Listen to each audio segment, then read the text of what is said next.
If I hadn't seen my daughter sitting outside with her suitcase, I wouldn't have believed it. It was late.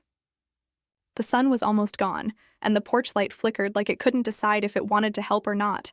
And there she was, Layla, my little girl. 8 years old. Sitting on the front steps, clutching her backpack like it was the only thing keeping her safe. I remember saying her name, my voice shaking. "Layla, why are you out here?" She looked up, eyes red, and said, "Grandpa said we can't go back inside." For a second, I didn't understand. My mind just froze. I walked to the door thinking there had to be a mistake. Maybe she misunderstood, but when I knocked, the door opened, and my father stood there. Calm, cold, like he'd been waiting. He looked me straight in the eye and said the words I'll never forget. "We've all decided you don't live here anymore," just like that. No warning, no reason, no heart. I laughed at first, that nervous kind of laugh you do when something doesn't make sense. I said, "Dad, what are you talking about?" "My things are inside." "Layla's things are inside." He didn't move. Didn't blink. "You've made things too hard around here, Maya. We're tired. It's time you found your own place." My hands went numb. "You're serious?" I whispered. He nodded. "We had a family talk. Everyone agrees. You can come back for your things tomorrow. Everyone agrees." That phrase hit me like a slap. Everyone, my stepmom, my sister, my brother, even my aunt who'd been living rent-free in the basement for years. They all agreed I didn't belong anymore. Layla tugged on my sleeve. "Mommy, did we do something bad?" I wanted to tell her no. I wanted to tell her everything was going to be okay. But I didn't know if that was true. I turned back to my father and said, "You're putting your own granddaughter out on the street?" He sighed like I was being dramatic. "You'll figure it out." "You always do." He closed the door. Just like that, the sound of it, that quiet click, felt louder than any fight we'd ever had. I just stood there, staring at the door, my daughter's hand in mine. The house I helped pay for, the house I cleaned, cooked in, cared for after my mom died, gone. No yelling, no goodbye. Just a decision made without me. Layla started crying softly. I knelt down and hugged her, whispering, "We're okay, baby. I promise." But inside, I wasn't sure I believed it. As we got into the car, I kept looking at the porch light, flickering on and off, like even the house couldn't decide whose side it was on. I sat there in silence for a long time before starting the engine. That sentence, "We've all decided you don't live here anymore," kept playing over and over in my head, like a song I didn't want to hear, like a curse I couldn't shake. And as I drove away that night, my daughter asleep in the back seat, one thought burned in my mind. What did I do that made them stop seeing me as family? I didn't know the answer yet, but I was about to find out, because the truth behind their decision was darker and colder than I ever imagined. And just like that, my entire bloodline shut the door in my face. Have you ever been pushed away by the very people who were supposed to protect you? Tell me in the comments. I'm listening. And if you believe family should never treat blood like strangers, hit subscribe. More true stories are coming, and you won't want to miss what happens next. I drove for an hour with no idea where I was going. Layla was asleep in the back, hugging her stuffed bunny. Her legs tucked up, lips moving like she was whispering to herself in a dream. I kept glancing at her in the rearview mirror, thinking, how did we end up like this? I didn't want to cry. But when I pulled into the first gas station parking lot, I saw the tears came anyway. Not the kind you can wipe away quick. The kind that choke you. That come from the deepest place. I turned the car off and just sat there, head on the steering wheel, feeling like the ground had fallen out from under me. I didn't have a plan. I didn't have savings. I didn't even have pajamas packed for my daughter. All I had was the couch in a friend's apartment, a friend I hadn't seen in months. I called her. Her name was Tasha. She didn't ask questions. Just said, "Come." When we got there, she hugged me at the door. I fell apart in her arms. Layla curled up on her couch that night, and I watched her sleep. Her body so small, her fingers clutching her bunny like it was the last piece of home. I sat on the floor beside her, wide awake. My heart breaking. I wasn't angry yet. I wasn't ready for that. At that point, I was just trying to understand. Why now? Why like that? What had I done that made my own father shut the door on me and my child? The next morning, I texted my sister.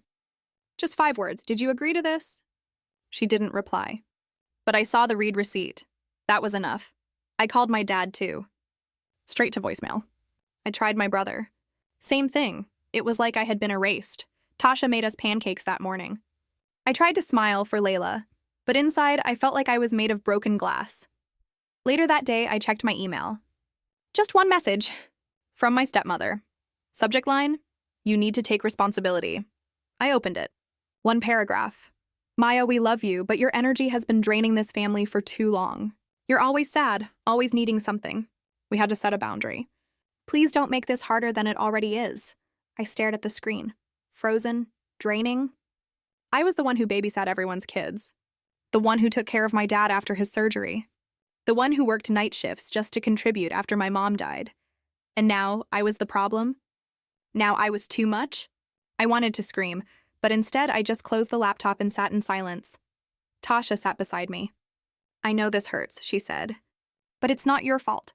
Some people only love you when you're useful. The moment you need help, they vanish. That line, it stuck.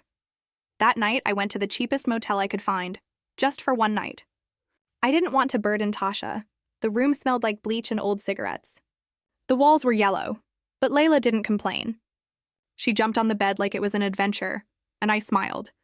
'Cause that's what moms do. We bleed behind closed doors and smile in front of our children. After she fell asleep, I sat in the bathroom with the light off, phone in hand. I started scrolling through old texts, trying to piece together when things started to shift. That's when I saw it, a message from my brother, from 2 weeks before. He'd sent a meme, joking about freeloaders in the house. And in the replies, my sister wrote, "Don't worry. We're voting soon." My heart stopped. Voting, and then the next message from my stepmom, "I'm proud of you both." It's time she stood on her own. That was it. Right there. The family vote, a plan. A conversation. A betrayal I never saw coming. I had no words. Just a storm inside me. But in that moment, something shifted. Something quiet. But strong resolve I wasn't going to beg. I wasn't going to fight for space in a house that had no room for me anymore, but I was going to protect myself. And I was going to protect Layla, because if they could turn their backs this easily, they never truly had mine to begin with, and now I had to become something I wasn't ready to be, my own safety net. But before I could take the next step, I needed to go back to that house. To face what was left, to gather our things, and to look them in the eye, because I deserved that much, even if they didn't think I did. And what I saw when I walked back through that front door changed everything. Because the moment I opened the door, I realized someone had already replaced us. I drove back to that house the next morning, not because I wanted to, but because I had to. Layla's clothes, her school books, my mother's locket, everything we owned was still there. As I pulled into the driveway, I noticed something strange. The porch that used to have our flower pots? Empty. The little wind chime Layla made in art class? Gone. I rang the doorbell. Nothing. Then, through the window, I saw movement. My stepmother, walking across the living room carrying a box. My box. She was putting my things into it like they were trash. When she finally opened the door, her face was tight, rehearsed. "Oh, you came," she said, like I was an inconvenience. "I came for our things," I said. She crossed her arms. "We packed what was left in the garage. Take it and go, Maya. It's better for everyone. Better for everyone."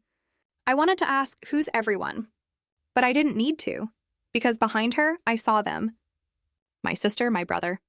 Even my aunt, standing there in the kitchen, pretending not to look, like a jury that had already voted. I walked to the garage. There were 6 boxes, labeled with a black marker. Maya's stuff. No care. No thought, just done. And taped to one of the boxes was a note in my dad's handwriting. "Please don't make this harder. We wish you the best." I laughed under my breath. Because the cruelty wasn't in what they said, it was in how calm they were when they said it. As I was loading the boxes into the car, I heard a small voice. "Maya?" It was my cousin Emily, 16, nervous, standing near the mailbox. She looked like she wanted to run but couldn't. She said quietly, "I didn't agree with it." I froze. Agree with what? Her eyes darted toward the house. Then she pulled out her phone. I shouldn't show you this, she whispered. But you deserve to know. She opened a group chat, family decisions. And there it was, message after message. From my father, my stepmother, my siblings, all talking about me, voting on me like I was some problem to be solved. My stepmother. We can't keep enabling her. It's time. My sister. I'll back you up. My dad. If we're all in agreement, I'll talk to her tomorrow. And the worst one? From my brother. She's using Layla to make us feel guilty. Don't fall for it. My breath caught. Layla, my daughter. They dragged her into this too. I asked Emily, how long have they been planning this? She looked down. A few weeks? They said you were draining the family. That you were dramatic. That word again, dramatic. Like asking for respect is drama. Like needing help is chaos. I thanked her, though my hands were shaking. She hugged me, quick and quiet, then whispered, I'm sorry, Maya. I wanted to stop it. But they said it was already decided. Already decided. I drove away, my car packed with boxes, and my daughter's stuffed bunny poking out from the back seat. Layla asked, Are we moving again? I said softly, Yeah, baby. Just for a while. She looked out the window. Grandpa looked mad. Did we do something wrong? I swallowed hard. No, sweetie. We just stopped saying yes to everything. She thought about that. Is that bad? I smiled sadly. To some people, it is. That night, I went back to Tasha's. We unpacked the boxes in her spare room, the one with the flickering lamp and peeling wallpaper.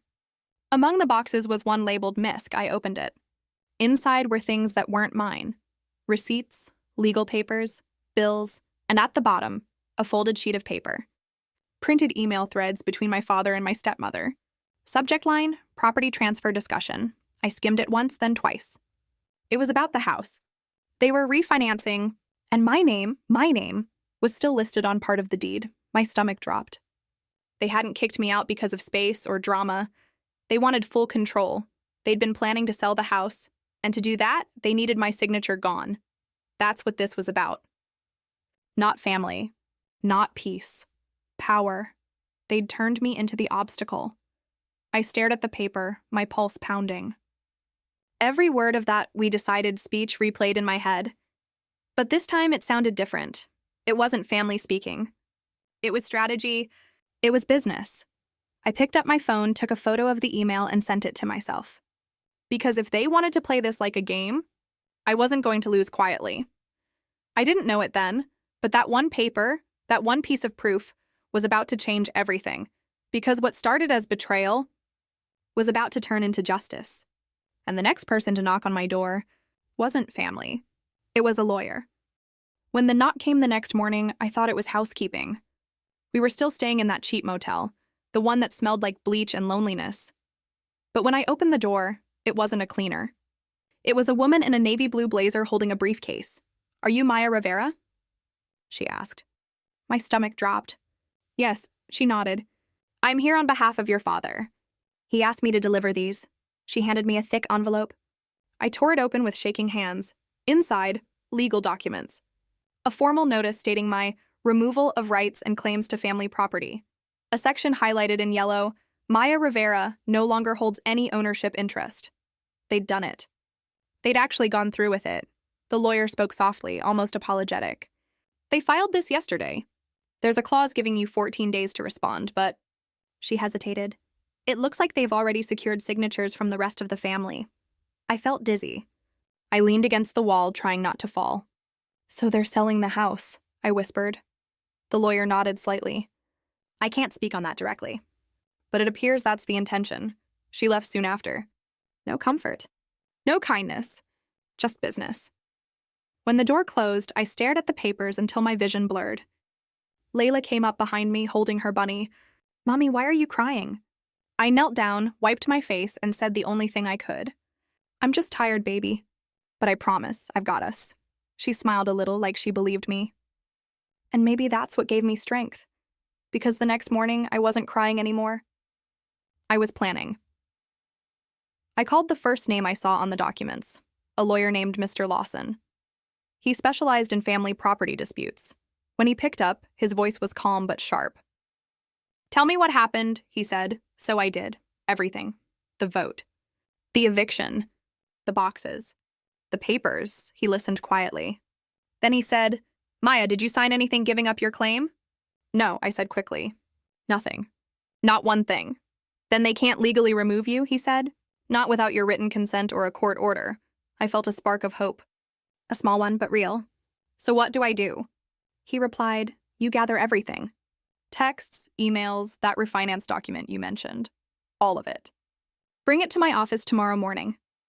I spent the whole night collecting every shred of proof I had. Screenshots, old messages, photos of the house from when I was still living there. When I got to his office the next day, he looked at me and said, "You've been wronged, Maya, but we're going to fix that." Those words, "we're going to fix that," hit harder than I expected. He drafted a cease and desist letter that same day. Sent copies to my father, my stepmother, and their lawyer. They had 24 hours to halt any sale or legal action. By evening, my phone rang. The caller ID said Dad. For a second, I thought about ignoring it. But I didn't. I answered, "Why are you involving lawyers?" He snapped. I took a breath. "Because you did." He was silent for a moment. Then he said, "You're making a mess, Maya. This could have been simple." "Simple?" I repeated. "You threw me and my child out with no warning, and you call that simple?" He sighed. The same disappointed sigh he used when I was 10 and spilled juice on the carpet. "You always dramatize everything." We did what we had to do. That was it. The calm, cruel tone of someone who truly believed they were right. I said, "Dad, you lied to me. You told me to my face this was about peace, not paperwork. But you were signing deals behind my back." He didn't deny it. He just said, "Sometimes family decisions aren't up for discussion." Family decisions. That phrase again, like a weapon dressed as wisdom. I laughed softly, bitter. "Then I guess it's time I start making my own." And I hung up. That night, I told Layla the truth, the simple version. I said, "Grandpa and Grandma made a mistake. They took something that isn't theirs. But Mommy's going to fix it." She looked at me with those big brown eyes and said, "Like superheroes fix things?" I smiled. Exactly like that. Over the next few days, things moved fast. Mr. Lawson filed a counterclaim. He said my family's attempt to remove me was fraudulent, and he had enough evidence to prove it. He told me, when people try to steal peace, they always leave fingerprints. And he was right. One email, one signature, one careless message from my sister was about to expose everything because what she accidentally wrote wasn't just proof. It was the motive. And when I saw that email, the one my sister never meant for me to read, I finally understood why they needed me gone. It came in just after midnight. I was sitting at the little desk in our motel room staring at nothing. Layla was asleep, curled up in a nest of blankets. And then, ding, new email from my sister. Subject line, "She doesn't even know we need the sale." At first, I thought it wasn't meant for me. It wasn't. It was supposed to go to someone else. Probably my stepmother. Maybe even the realtor. But someone typed the wrong Maya in their contacts, and I got it. I opened it with shaking fingers. And what I read lit a fire in my chest. "We just need the money, okay?" Dad already promised the down payment to Josh. I told him Maya would sign. She always folds. "She doesn't even know we need the sale to go through this week, or else the deal's off. Just make sure she stays quiet till Friday." After that, who cares? I read it twice. 3 times. Trying to make the words change. But they didn't. They had promised money, used my silence as strategy, and thought they could gaslight me out of everything I built. With a smile, I looked over at Layla, still sleeping, thumb tucked near her cheek. No, not this time. I forwarded the email to Mr. Lawson right away. Added just one sentence. "Let's burn it down, with facts." The next morning, his reply came fast. "This is your smoking gun. It proves motive, intent, and deception. I'm drafting an injunction now." By noon, the sale of the house was frozen. Legally frozen. No money could move. No papers could be signed. And for the first time since that awful day on the porch, I felt the ground under my feet again. But my father? Oh, he wasn't happy. He called me that evening. His voice was cold, clipped. "You had no right." I didn't even let him finish. "No right?" I snapped. "You lied. You schemed. You tried to push me out like I was a stranger. It's complicated, he muttered. No, I said. It's clear. You needed money and I was in the way. That's not family. That's business. So guess what? I'm handling it like business, he hung up. No apology. Just silence. That was his signature move anyway.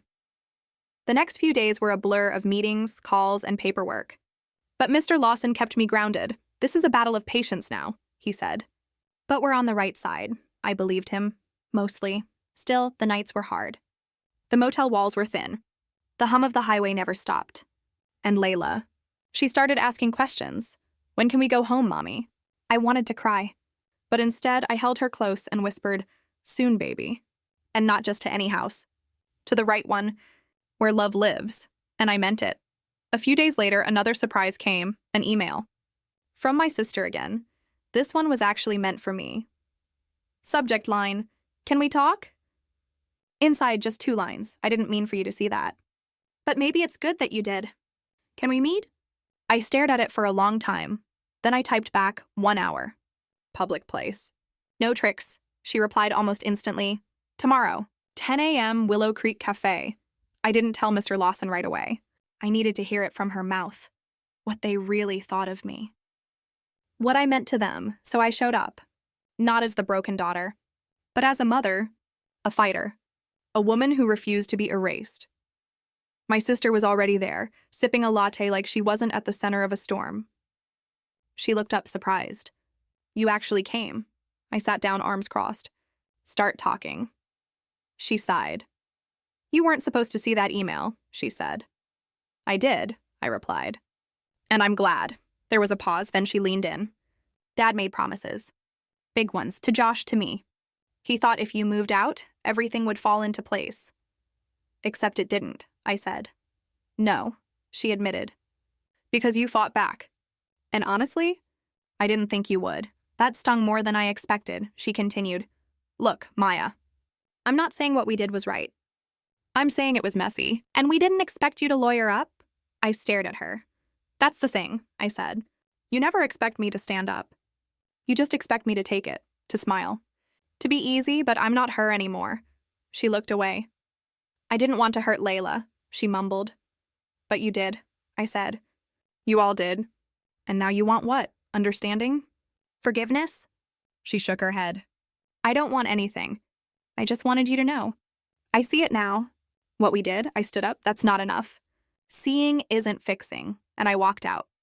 Outside, I felt the sun hit my face, and I didn't flinch, because for the first time in years, I didn't need them to explain, or apologize, or beg I had the truth. And the truth would take me further than their lies ever did. And just when I thought the legal battle was under control, a knock on the motel door changed everything. It was just after 9 p.m. Layla was brushing her teeth, singing to herself, and I was finally letting myself relax on the edge of the motel bed, scrolling through legal notes on my phone. Then, knock, knock, knock, sharp, firm. Not the kind of knock that says friendly. I froze. Looked through the peephole. 2 men, suits, holding papers. My stomach dropped. I opened the door a few inches. Yes? Are you Maya Rivera? One of them asked. I nodded slowly. We've been asked to serve you with these. He handed me a thick envelope. Emergency court motion. Filed this morning. I took it. Hands trembling. Have a good evening, one of them said. Like they hadn't just handed me a bomb. I closed the door. Locked it, sat on the bed, opened the envelope. Inside, a copy of an emergency petition. Filed by my father claiming I was mentally unstable, homeless, and creating an unsafe environment for a minor child. He was requesting temporary custody of Layla. I felt like I couldn't breathe. This wasn't about property anymore. This was war. And now they were coming for her. I walked into the bathroom. Layla looked up, foamy grin on her face. Mom, look. Extra bubbles. I tried to smile. Failed. Kneeled down next to her. Hey, baby, I said. Voice calm even though my heart was screaming. Let's finish up and get cozy, okay? She nodded, splashing water everywhere. Later, when she was asleep, I stepped outside. Stood under the weak motel light. And called Mr. Lawson. He picked up on the first ring. What's going on? He asked. I told him. There was a long pause. Then he said, we'll fight this. But you need to be ready. This is about control, not concern. I nodded, even though he couldn't see me. They know they can't touch the house now, he continued. So they're aiming at your heart instead. I didn't sleep much that night. I watched Layla breathe, listened to the trucks on the highway, and kept that folder clutched to my chest like a shield. The next day, we were in court. Again. My father sat on the other side of the room, wearing his best concerned parent face. My sister was there too, smug, silent. The judge reviewed the motion, looked over the documents, then he turned to my father. Mr. Rivera, do you have any evidence supporting these claims? My father shifted in his seat. Well, we've heard things. That's not evidence, the judge interrupted. I almost smiled. Almost. Mr. Lawson stood. Laid out everything. The eviction. The betrayal. The video from the birthday party. The email. He finished with this. Your Honor, this is not about Layla's safety. It's about punishment. They thought Maya would fold. She didn't. So now they're trying to scare her back into silence. The judge leaned back, folded his hands, then he looked at me. Ms. Rivera, how is your daughter doing? I swallowed hard. She's safe. She's healthy. She's confused. But I'm doing everything I can to protect her peace. He nodded slowly, then turned back to my father, motion denied. And let me be clear, any further attempts to misuse this court will be taken very seriously. It felt like the air in the room shifted. I didn't cry. Didn't cheer, just breathed. Outside the courtroom, my father walked past me. Didn't say a word. Didn't look back. My sister lingered for a second, then shook her head. I told him this was too far, she whispered, and walked away. I stood there, still holding Layla's hand. And I knew it was far from over. But we had won this round. Not just in court, but in truth, still something inside me stayed on alert. Because if they were willing to lie about my sanity, what else were they planning?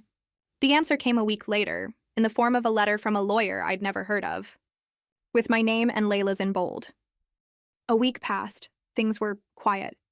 Too quiet. Layla was back in school. The motel room was still our safe little world. I was working nights, catching shifts at the diner across town. We were surviving until the letter came. It looked like junk mail at first. No return address. Just my name, typed out clean and cold. I opened it at the kitchen table in the motel lobby. And immediately, my stomach dropped. It was from a law firm I didn't recognize. Not my father's, not my sister's. It read, "This letter is to inform you of your removal as listed recipient of the Rivera family estate jewelry collection, as outlined in the unofficial terms of Maria Rivera's will." I didn't even finish reading. I just sat there, gripping the paper, my mom's jewelry, the same pieces she told me would go to Layla one day. The locket, the gold bangle, the bracelet with the birthstones, gone. I read on.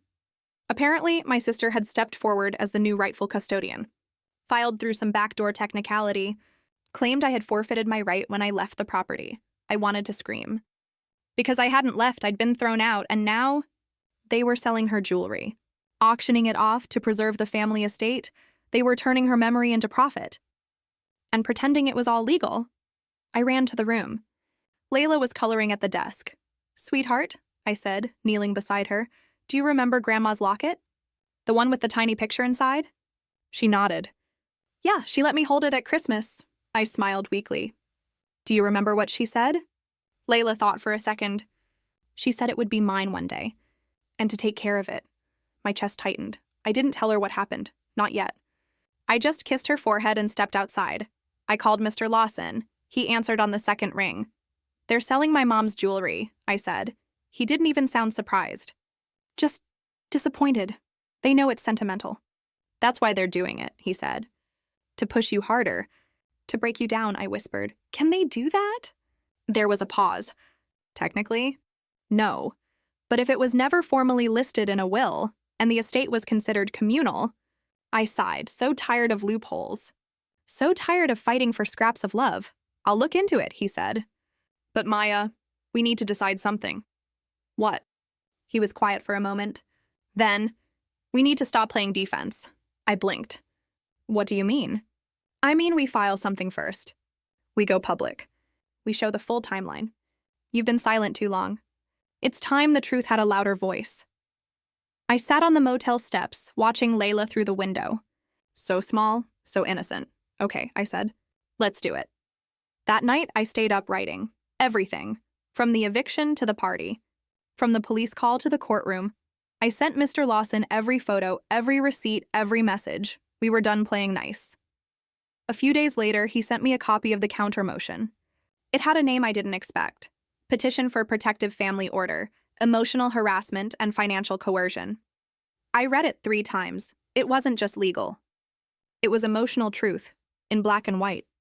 They had tried to erase me. Erase Layla, erase my mother's promises, and now they were about to be exposed.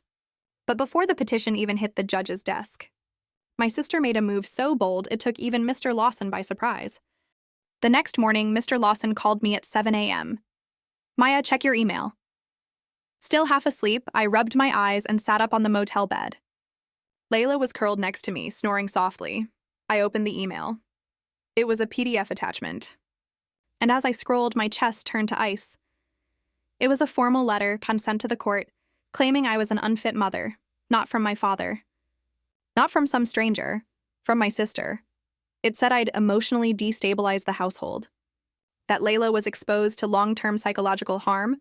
That I had isolated myself from the family in an attempt to manipulate sympathy. I read it again and again. Each line, a lie, each paragraph, a twist of the knife. At the bottom was her signature, my own sister, the one who used to braid my hair, the one who stood next to me when I gave birth, the one who promised she'd be Layla's godmother. Now she was painting me as a danger to my own child. My hands were shaking. I called Mr. Lawson. He answered with a tired voice. I figured you'd call. Can she do this? I asked, voice cracking. She can try, he said. But we can prove otherwise. I whispered, why would she do this? He paused. Because our petition scared them. This is retaliation. And they want to hit you where it hurts. And they did. Because nothing hurt more than being called a bad mother after everything I'd held together. Every bedtime story, every scraped knee, every tear I wiped while my own eyes were still full. I looked at Layla, still asleep. Still peaceful, still trusting, and I made a decision. No more quiet. No more shadows. I went to my phone. I opened my social media, the one I hadn't touched in months, and I typed, for anyone wondering why we haven't been around lately, this is why. My family decided I don't live here anymore. They left my daughter outside, alone, with her suitcase. Now they're trying to say I'm unstable, that I'm the danger. But I've got nothing to hide. My only crime was asking for respect and in saying no when they asked for money. So here it is. The full story, no edits. No lies. I hit post before I could overthink it. Within hours, messages started rolling in. People I hadn't talked to in years, old friends, neighbors, even my mom's church group, saw your post. I'm so sorry. I had no idea it got this bad. You're doing the right thing, Maya. Stay strong. It didn't fix everything, but it reminded me I wasn't crazy. I wasn't alone. A few days later, something wild happened. A former teacher of mine, Ms. Patel, sent me a message. She wrote, your story reminded me of someone I used to know. Your mom. She stood up to her family once too, over something that mattered to her. She was brave. You're her daughter, Maya. Don't forget that. I cried in the motel bathroom that night, not because I was sad, but because I felt my mother again. Right there, in the courage. In the fight. In the quiet kind of strength that doesn't yell. It just stands.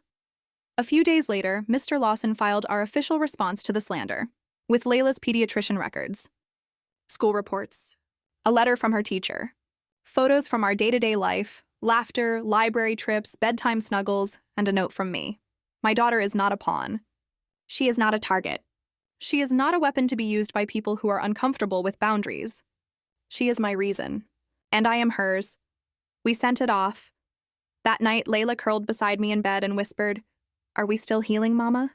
I nodded. "Yes, baby." Every day, she smiled. "Okay, just checking." And then she fell asleep. But peace didn't last long. The next morning, I got a call from my friend Danielle. "You need to see what your sister just posted." I opened her page, and there it was. A picture of her, holding Layla when she was a toddler. Captioned, "Some people forget how much love they were given." Thousands of likes, hundreds of comments. And the worst part? People were believing her. I scrolled through the comments. She's just bitter. Some moms can't handle being told the truth. She's using the kid for attention. Threw my phone down. Tears burned in my eyes. They weren't just rewriting the story. They were erasing me from it. And suddenly I remembered something Mr. Lawson said weeks ago. They're loud because your truth threatens their comfort. Well, if they wanted loud, they were about to hear me roar. Because the next thing I posted, it didn't just change the conversation. It shattered their version of reality. I didn't post out of anger. I posted out of truth. And when I did, I didn't expect the ripple. But it came. I uploaded a video, just 1 minute long. No dramatic music. No filters. No makeup. It showed Layla sitting on our old porch. One suitcase. Small hands in her lap. Looking left and right like she was waiting for someone. My voice, off screen, was calm and trembling. This is how I found my daughter. Left outside by people who say they love her. Because I said no. Because I asked for boundaries. Because I stopped saying yes to everything. This is not love. This is control. I ended the video with one line. I'm not asking for pity. I'm asking for change. I posted it. Then I closed the app. But the world opened up. Within hours, it hit 10,000 views. Then 50,000. By morning, 100,000. I didn't look at comments at first. I was too scared. But then I saw one that stopped me cold. This happened to me too. I thought I was the only one, and another. Thank you for showing this. I'm a mom too. You're not wrong. That's when I started reading more. There were hundreds. Then thousands, moms, daughters, even sons, all saying the same thing. I was erased. Two, I was made the villain for speaking up. I was told I didn't belong in my own family. The next day, a reporter reached out, not a tabloid one. A real journalist from a local paper. She wrote, "Would you be open to sharing more of your story? We're doing a feature on emotional estrangement in families." I said yes. We met in a small coffee shop. She asked questions gently. I told her everything. The party. The porch, the lies. The motel. The court? She listened. Then said, "You're braver than you think." The article came out the following week. Headline, "When no means you're out.